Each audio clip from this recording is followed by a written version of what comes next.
Assalamualaikum warahmatullahi wabarakatuh.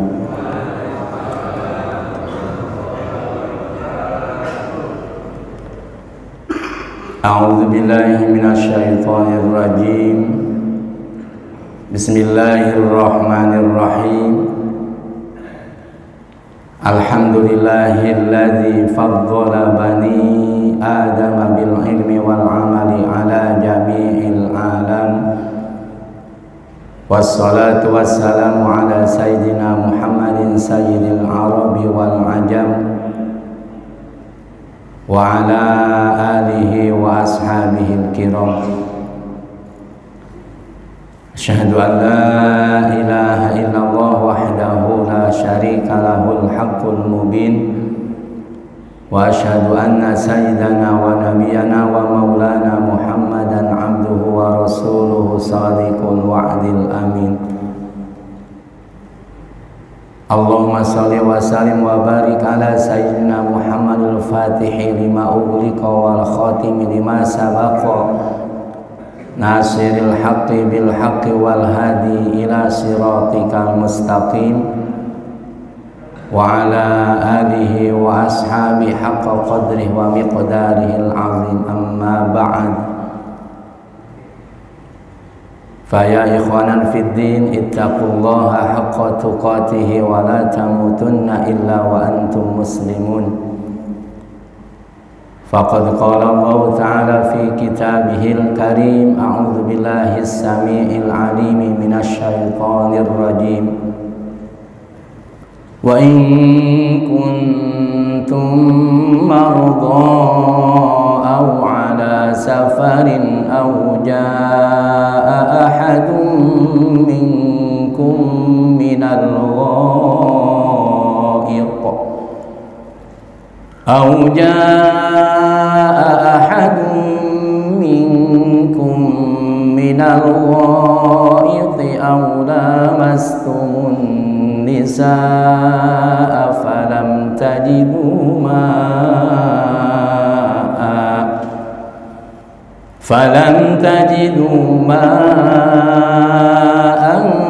fatayammamu sa'idan tayyiban famsahu biwujuhikum wa aydikum innallaha kana afuwan ghafura.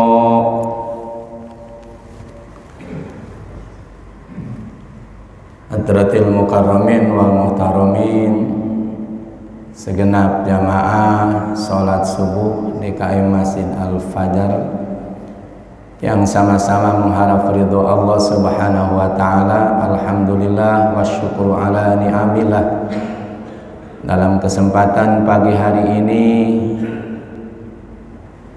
kita bisa bermuwajahah, bisa berkumpul di rumahnya Allah, masjid kita tercinta, dalam rangka melaksanakan salah satu kewajiban kita, diantaranya sholat subuh.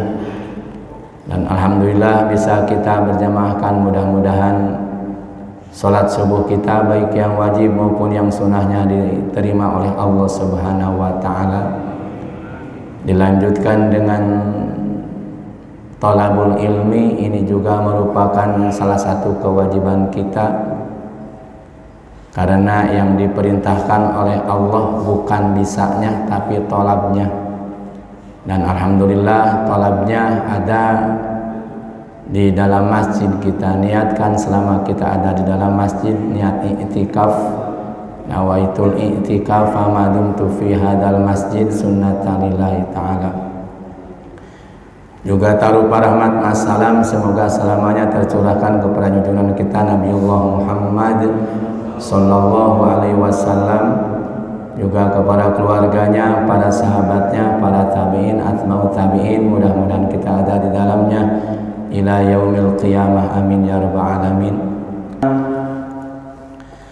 Materi yang akan kita bahas tentang sebab-sebab terjadinya tayamum. Kita baca dulu redaksinya. Bismillahirrahmanirrahim. Qala al-musannif rahimallahu ta'ala wa nafa'ana bihi wa bi ulumihi, amin ya rabbal alamin. Faslun utawi iki ikulah pasal sewiji asbabut tayamumi utawi piro-piro sababe tayamum iku salah satun telu. Faqdul ma'i sewiji sepine banyu, wal mardu lan kaping done lara,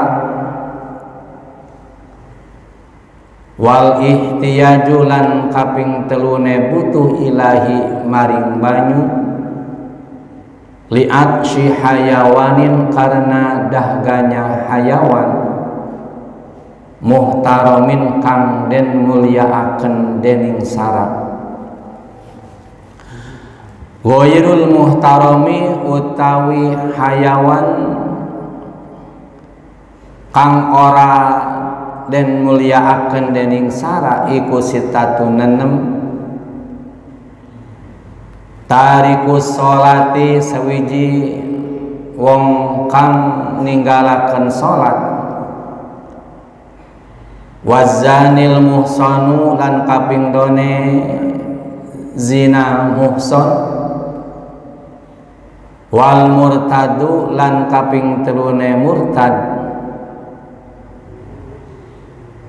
wal kafirul harabiyu lan kaping pate kafir kang musuh, ngamusuhi,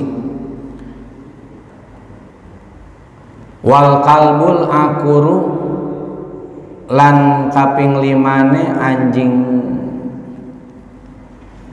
edan, wal khinziru lan kaping neneme celeng. Bismillahirrahmanirrahim. Sebab-sebab terjadinya tayamum. Di dalam ilmu fikih atau syara ada syarat, ada sebab, ada mani. Kalau mani'un diwajibkan kepada seseorang sholat, tetapi ada yang menghalangi diwajibkannya sholat, seperti wanita atau perempuan diwajibkan sholat karena sudah baligh, tetapi datang bulan bagi perempuan, maka wajibnya terhalang, mani disebutnya. Ada lagi sebab. Kalau sebab dan akibat, dikarenakan hujan yang begitu lebat menyebabkan akibatnya banjir. Nah, sebab. Nah, sebab-sebab diwajibkannya, digantikannya wudu dengan tayamum, terjadinya adanya tayamum ada sebab. Kalau tidak ada sebab yang tiga ini tidak boleh dengan tayamum.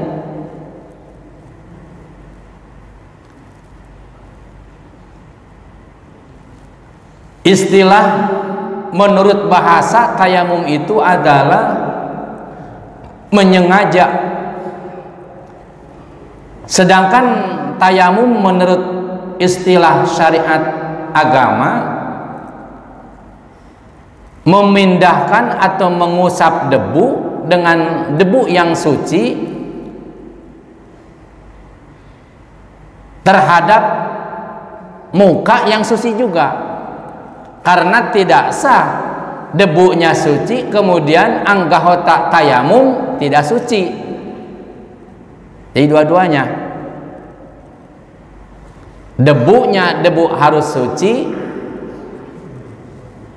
muka dan tangan 2 sampai sikunya harus suci juga. Jadi sucikan dulu. Fungsinya tayamum itu adalah pengganti dari wudhu. Nah, tidak terjadi tayamum kalau tidak ada sebab tertentu, tetap harus wudhu. Nah, ini tidak bisa dilaksanakan wudhunya karena ada sesuatu, maka sebab ada sesuatu itu mengakibatkan diwajibkannya diganti wudhu dengan tayamum. Dalam Al-Quran, di dalam surah An-Nisa, Allah berfirman, wa in kuntum marda aw ala safarin aw jaa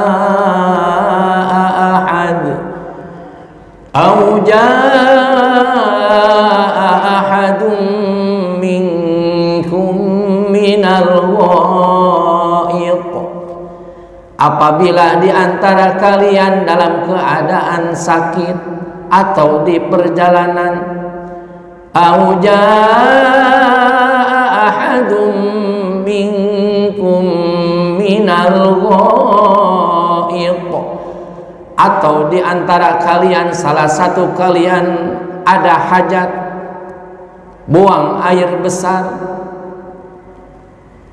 au lamastumun nisa, atau gesekan kulit laki-laki dengan perempuan, dengan istri, kemudian kita mau mensucikannya, falam tajidu ma'a, tetapi tidak menemukan air,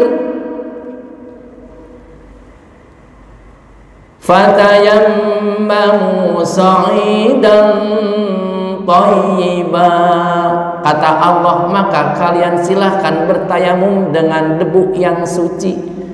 Itu dalilnya. Apa saja yang menimbulkan terjadinya diganti wudhu dengan tayamum? Faqdul ma'i, yang pertama karena tidak adanya banyu, tidak adanya air. Walaupun dalam keadaan tidak sakit, sehat, tetapi tidak menemukan air untuk wudhu, sedangkan sholat sudah tiba waktunya, segeralah tayamum. Jangan menunggu adanya air. Kapan adanya air dan di mana adanya air? Faqdul ma'i.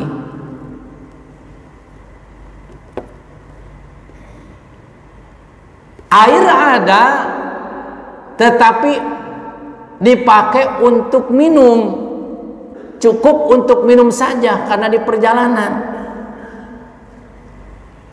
atau tidak di perjalanan, ada di rumah, tidak kemana-mana, tetapi tidak menemukan air.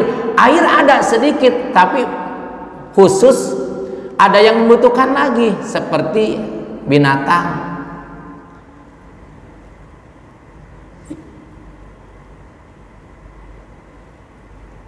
Kalau binatang tidak diberi air, mengakibatkan binatang tersebut mati, maka kita harus mengalah, digantikan dengan tayamum. Bagaimana kalau terjadi begitu sudah tayamum, umpamanya begitu sudah tayamum kedengaran lagi jalan umpamanya, tadi apabila kalian sakit atau di perjalanan ada percikan air, perasaan ada air nih, begitu selesai kita tayamum kedengaran ada air, batal tayamumnya.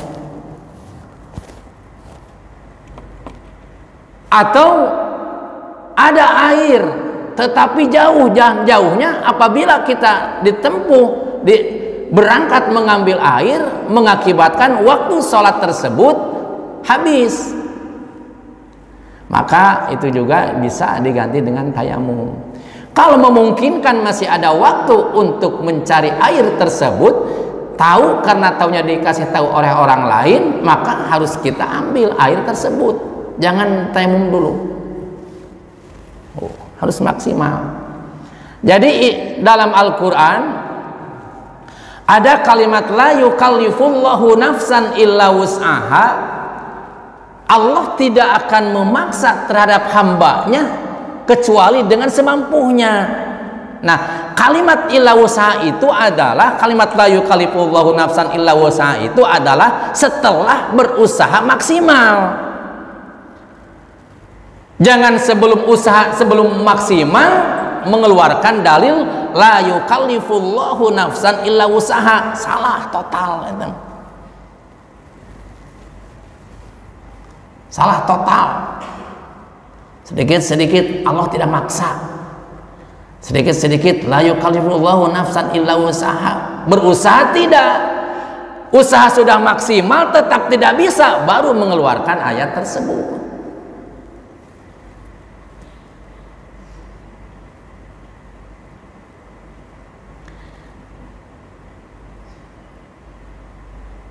Coba salah satu contoh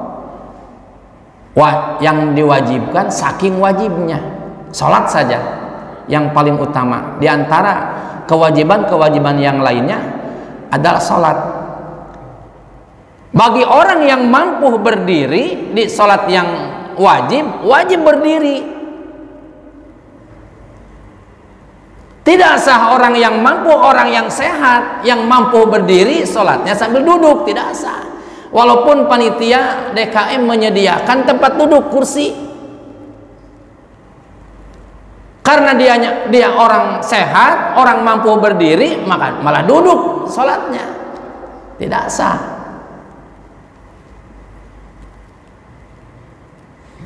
Kecuali kalau sholat sunat.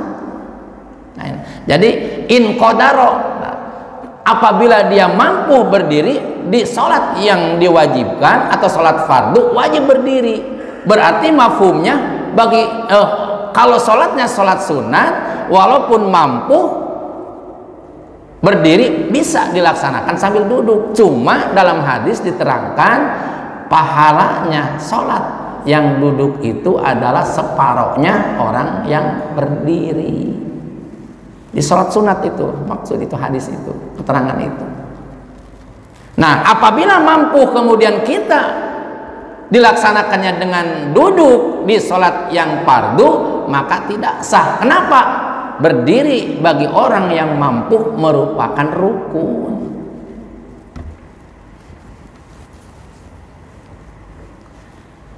Begitu juga tayamum. Kita sudah mencari air ke sana kemari tetapi tidak menemukan, maka walaupun menurut informasi ada di daerah anu, tetapi apabila ditempuh walaupun dengan kendaraan mengakibatkan waktu sholat habis, maka bisa diganti dengan tayamum. Itu kali datanglah la yukallifullahu nafsan illa wus'aha. Memakai dalil itu. Satu, faqdul ma'i. Yang kedua, wal maradu, sakit. Sakitnya ada di anggota wudu.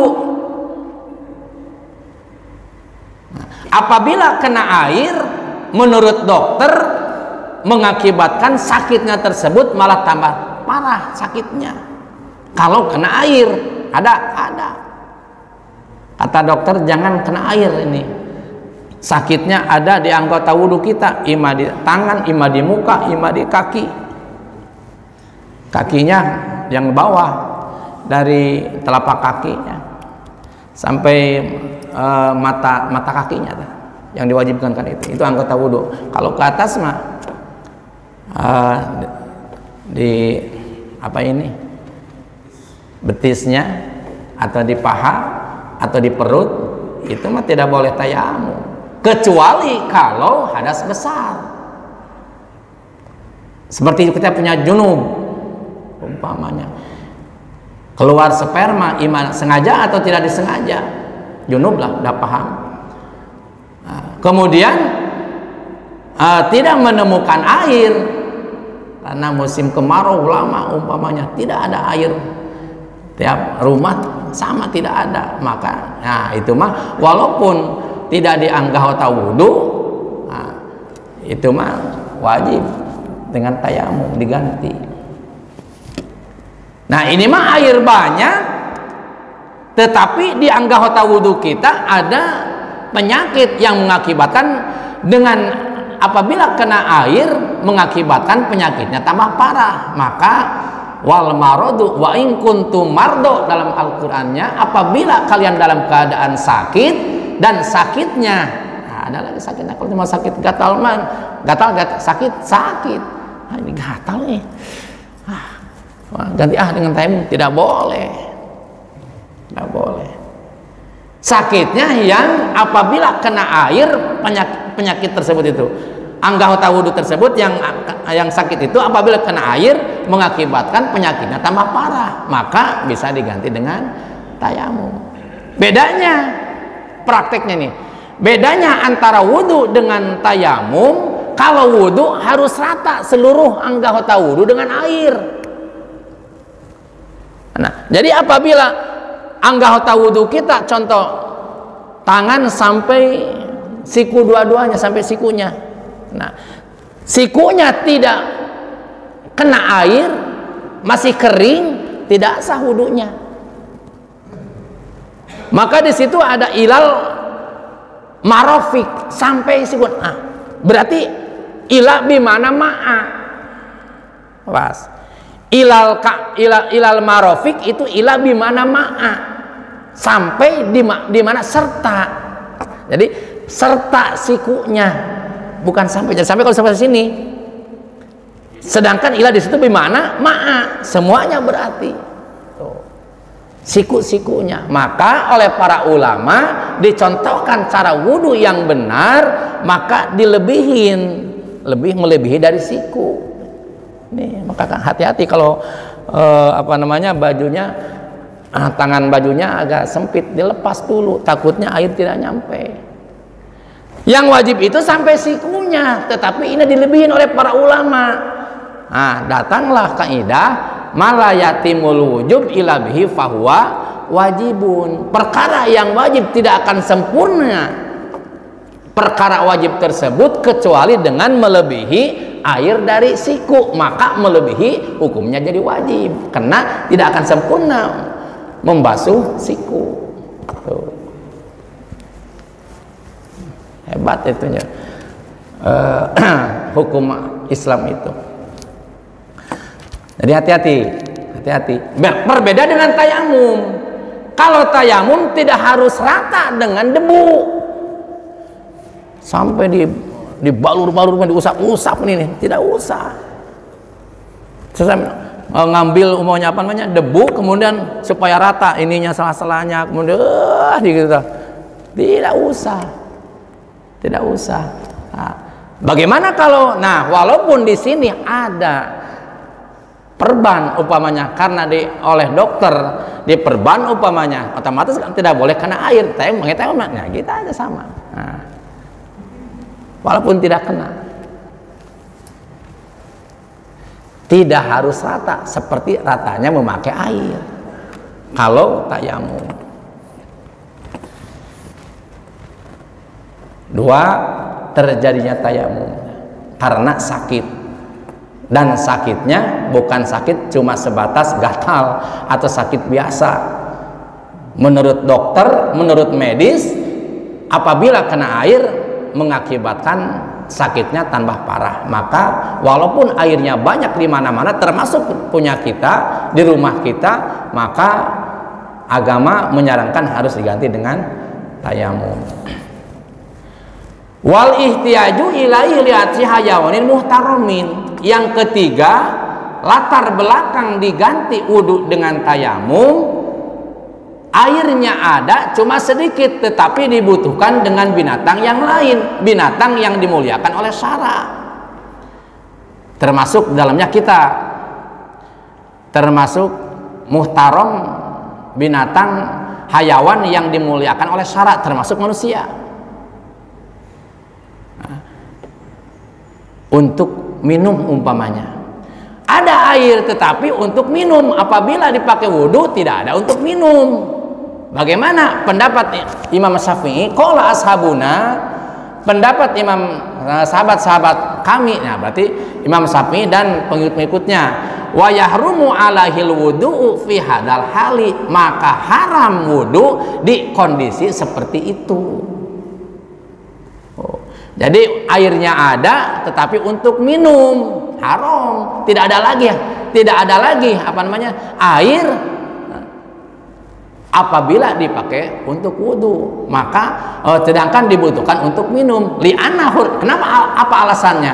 Li'anna hurmatan nafsi akidun, karena menjaga jiwa, hurmatan nafsi itu menjaga kehormatan diri kita itu akidun, lebih kuat dibanding memakai air tersebut.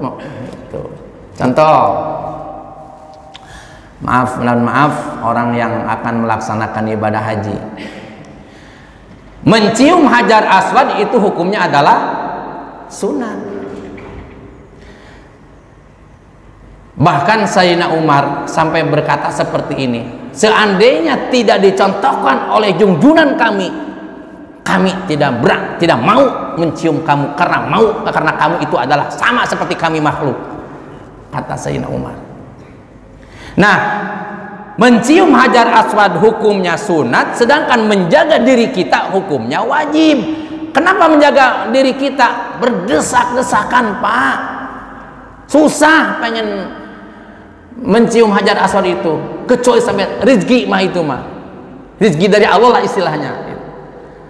Jangan sampai kita mau itu, kan ada itunya, apa namanya, mafianya. Ada mafia itu, pengen mencium hajar aswad itu. Orang Kalimantan tuh, banyak orang Madura Kalimantan yang paling banyak itu mafianya. Saya pernah terjadi, udah deket itu, karena kita udah berusaha. Nah, ambil sama dia, pegang, mau mencium hajar, semua juga mau. Bagaimana ini? Tapi harus bayar? Enggak. Itu sunat untuk umatnya. Kenapa kita malah harus bayar? Kalau ada milik saya, ya, kalau tidak masalah. Saya nggak mau, berusaha sendiri. Nah, berusaha sendiri, kalau udah megang mah sudah masuk kepala kita, tidak mengganggu dia, tidak. Nah, jangan dipaksakan, menjaga kehormatan, menjaga diri kita hukumnya wajib, sedangkan mencium hajar aswad adalah hukumnya sunat. Jangan mendahulukan yang sunat sedangkan yang wajib dibelakangkan, nggak boleh. Sama seperti, maaf ibu-ibu, karena pahala puasa itu adalah terutama setelah Ramadan, puasa 6 hari di bulan Syawal sama dengan puasa setahun. Karena begini, satu hari puasa itu adalah nilainya 10 hari. Sebulan itu ada berapa? 30 hari. 30 kali 10 berapa? 300 ditambah 6 hari. 6 hari, 6 kali 10, 60, 360. 360 itu sama dengan 1 tahun. Nah, jadi barang siapa yang puasa di bulan Ramadan kemudian ditambah dengan 6 hari di bulan Syawal, sama seperti puasa setahun, benar. Karena perbandingan seperti itu, 1 hari 10 itunya. Nah, ibu-ibu, karena ibu-ibu jarang full, sedangkan ada kewajiban untuk mengkodoknya. Jangan mendahulukan mengejar yang sunat, puasa sunat Syawal, nggak boleh dan tidak sah, haram malah. Mendahulukan yang sunat, membelakangkan yang wajib. Laksanakan dulu kodok. Baiklah perempuan atau laki-laki, bisa jadi laki-laki juga karena sakit tertinggal. Jangan mendahulukan puasa sunat, yang wajib dulu. Bagaimana kalau tidak keburu umpamanya pahala yang 6 hari itu puasa Syawal kebagian, sama tuh. Idza tama'a amroni walam yakhtalif maksuduhuma dakhala aduhuma lil akhar. Tuh, dalilnya itu. Apabila kumpul dua perkara dan tidak beda maksudnya, puasa wajib menahan haus dan lapar dan menjaga perkara yang membatalkan. Puasa sunat juga sama. Dakhala ahaduhuma lil akhar, masukin ke salah satunya, maka dua-duanya kebagian. Tuh, kalau dengan ilmu. Wala badala li surbi walil wudu. Iya dulu, sedangkan minuman tidak ada penggantinya, harus dengan air. Walil wudu'i badalun, sedangkan wudu mah bisa diganti, ada penggantinya. Apa penggantinya wudu? Tayamum. Nah, jadi kalau ada air sedikit untuk minum, pakailah untuk minum, sedangkan wudhu diganti dengan tayamum. Itu. Bapak yang dirahmati oleh Allah Subhanahu wa taala. Tadi ada kalimat li'at si hayawanin muhtaromin. Airnya ada, tetapi dibutuhkan untuk kebutuhan binatang atau hewan yang dimuliakan oleh syara, termasuk kita dalamnya. Apa saja? Muhtaram itu yang dimuliakan oleh syara. Anjing sama dimuliakan oleh syara, cuma anjing-anjing biasa. Kemudian burung-burung, yang lainnya aja lah, termasuk kebo, kemudian sapi, domba, embe. Nah, itu dimuliakan oleh syara. Nah, ada binatang atau hayawan yang tidak dimuliakan oleh syara. Nah, ini awas, perhatikan kelasnya. Orang yang tidak dimuliakan oleh syara itu termasuk siapa saja. Ghairul muhtarami sitatun, binatang yang tidak atau hayawan yang tidak dimuliakan oleh syara. Syara itu yang punya Allah dan Rasulnya. Yang syara itu Allah dan Rasulnya. Syara itu Allah dan Rasulnya. Tidak dimuliakan oleh syara 6 golongan. Yang pertama, tarikus sholati. Orang yang meninggalkan sholat adalah termasuk tidak dimuliakan oleh syara. Tidak dimuliakan. Karena tidak dimuliakan oleh syara. Wah, hati-hati, maaf dan maaf, ini saya menyampaikan hukum ini. Tarikus sholati, yang tidak dimuliakan oleh syara, tidak dihormat oleh syara, orang yang meninggalkan sholat. Apa pantas dalam hadis? Man taraka sholatan khams amdan muta'amidan fajazauhu jahannam khalidan fiha. Barang siapa yang meninggalkan sholat yang 5 waktu, yang wajib, bukan yang sunat, bukan. Barang siapa yang meninggalkan sholat yang 5 waktu yang wajib dengan sengaja, fajazauhu jahannamu khalidan fiha, maka balasannya adalah neraka jahanam, khalidan fiha, kekal di neraka jahanamnya abadil abad. Tidak dimuliakan oleh syara. Nah, semestinya maaf dan maaf apabila, nah, tugas kita ini di muka bumi ini untuk menzohirkan Islam, liyuzhirahu. Bagaimana tugas kita sebagai pimpinan, lima yang kecil atau yang besar pimpinannya, terutama yang di negara. Kewajiban negara itu harus mengurus tentang agamanya, bukan masalah makanan saja, bukan. Termasuk tarikus sholat. Bagaimana orang yang meninggalkan sholat, ada hukumannya. Itu masalah jinayat ini, ada aturannya.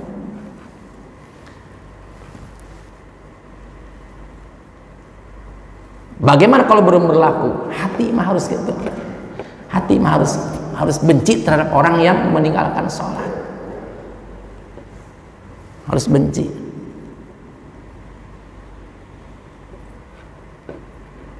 Harusnya ada hukumannya. Termasuk kalau mau minum khamr, yang memabukkan sudah terjadi, sudah ada ya, dipenjarakan. Tapi orang yang tarikus sholat, ada yang dipenjarakan nggak? Belum berlaku. Mestinya oleh pemerintah, orang yang tidak sholat dipenjarakan, pasti pada takut ya. Ya, takut dipenjarakan. Harusnya seperti itu. Mudah-mudahan ke depan bisa ya. Tarikus sholat tidak dimuliakan oleh syara. Apabila tidak dimuliakan oleh syara, sebetulnya halal darahnya juga, halal.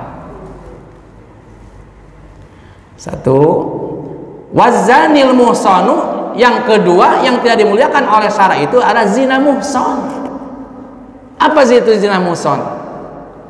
Ini agak sedikit ini, mohon maaf ya. Bismillahirrahmanirrahim.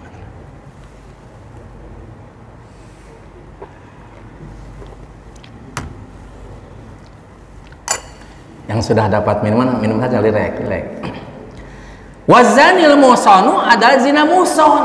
Zina muhsan itu adalah zina apabila laki-laki sudah pernah menikah dan sudah merasakan perempuan,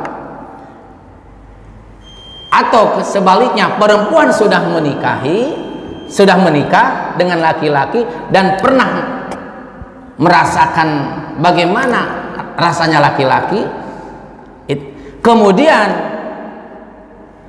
karena ternyata enak umpamanya, terjadilah zina, selingkuh. Kemudian laki-laki punya selingkuhan umpamanya di luar nikah, nauzubillah, seperti melakukan seperti istri pribadi, atau perempuan seperti ke suami pribadi, termasuk zina muhsan. Zina muhsan itu tidak dimuliakan oleh syara, halal darahnya, halal secara hakikatnya bicara hukum ini.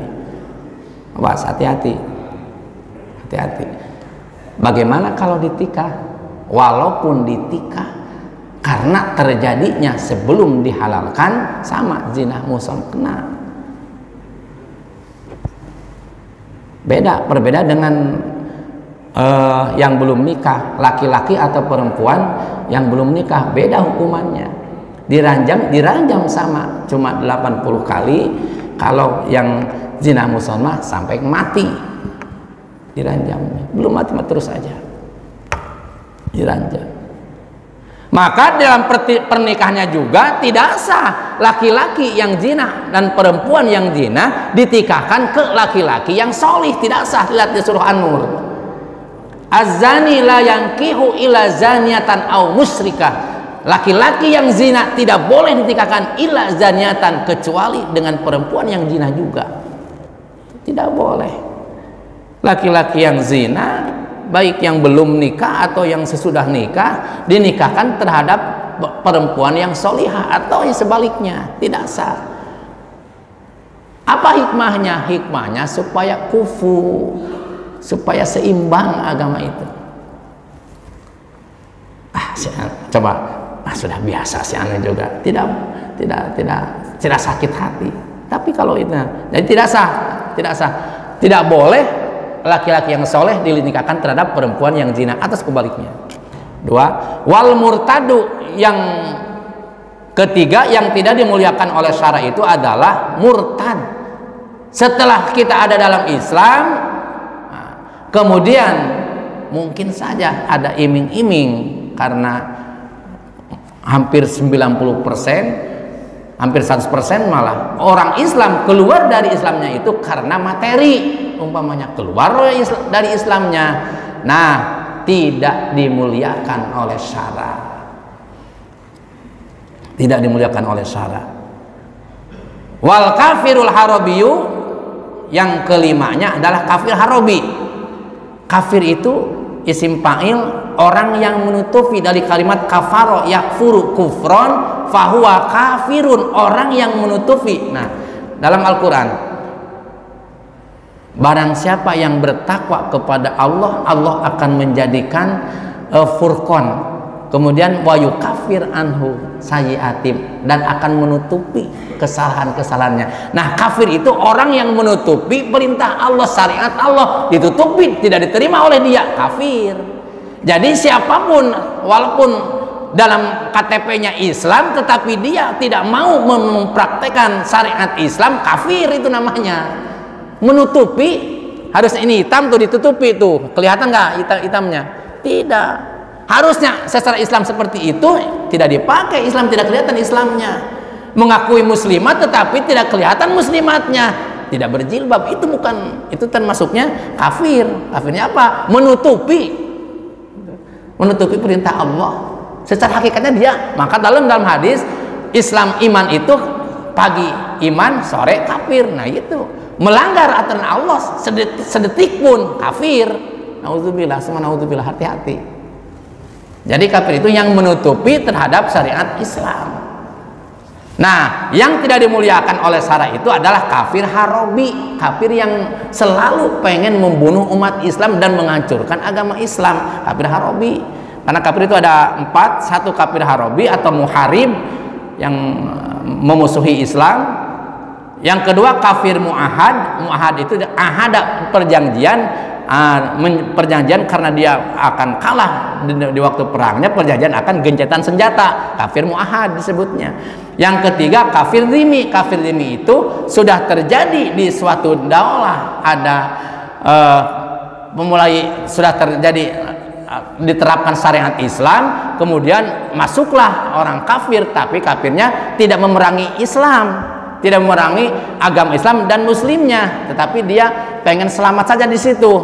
Kafir dhimmi tidak mengganggu, itu tidak mengganggu, kafir dhimmi. Tetapi kafir dhimmi itu dianjurkan harus mengeluarkan jizyah, upeti tiap bulan, ada pemasukan terhadap Islam, kafir dhimmi. Yang keempat adalah kafir musta'man, dari amanah, aman, kedatangan hamzah sin dan ta, minta diamankan, minta perlindungan terhadap orang-orang muslim yang ada di negara tersebut, kafir musta'man namanya. Nah, yang tidak, nah kafir muahad, kafir dhimmi, kafir musta'man itu masih dimuliakan oleh syara. Tetapi kafir harabi yang selalu akan menghancurkan Islam dan akan membunuh muslimnya disebut harabi, itu tidak dimuliakan oleh syara, seperti yang terjadi di Gaza.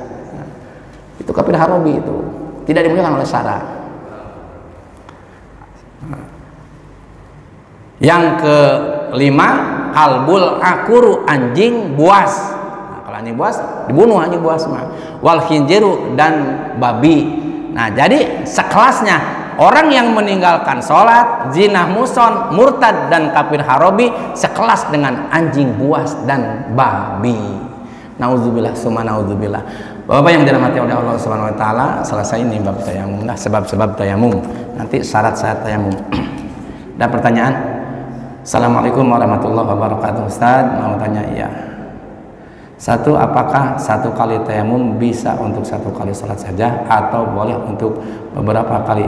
Satu, perbedaannya antara tayamum dengan wudhu. Kalau wudhu, selagi dia belum batal wudhunya, beberapa kali kewajiban boleh. Umpamanya maghrib dan isya boleh. Sedangkan tayamum khusus untuk satu kali wajib, ditambah dengan sunatnya boleh, sunatnya satu kewajiban saja. Jadi kalau sholat yang di jama qasar, kalau terjadi nih orang yang melaksanakan haji atau bepergian, awas, nah itu mah tayamum satu kali sholat untuk zuhurnya, tayamum lagi untuk asarnya, ya. Jadi tayamum itu untuk satu kali kewajiban. Dua, ciri-ciri debu yang suci itu yang seperti apa? Dicari debunya. Cari aja yang tidak ada najisnya gitu aja. Susah amat, banyak gitu ya. Apa namanya? Cari tanah yang tidak kena najis. Kalau saya menunjukin ini harus di situ tuh, repot sayanya ini. Jadi cari aja tanah yang suci. Bapak yang dirahmati oleh Allah Subhanahu wa taala, itu materi yang saya sampaikan mudah-mudahan bermanfaat. Kita akhiri dengan doa. Rabbin fa'na bima 'allamtana, Rabbi alimna alladzi yanfa'una, Rabbi faqihna wa faqih ahlana wa qarabati lana fi dinina, tawassalna bi ta'allumin tawassalna bi ta'allum.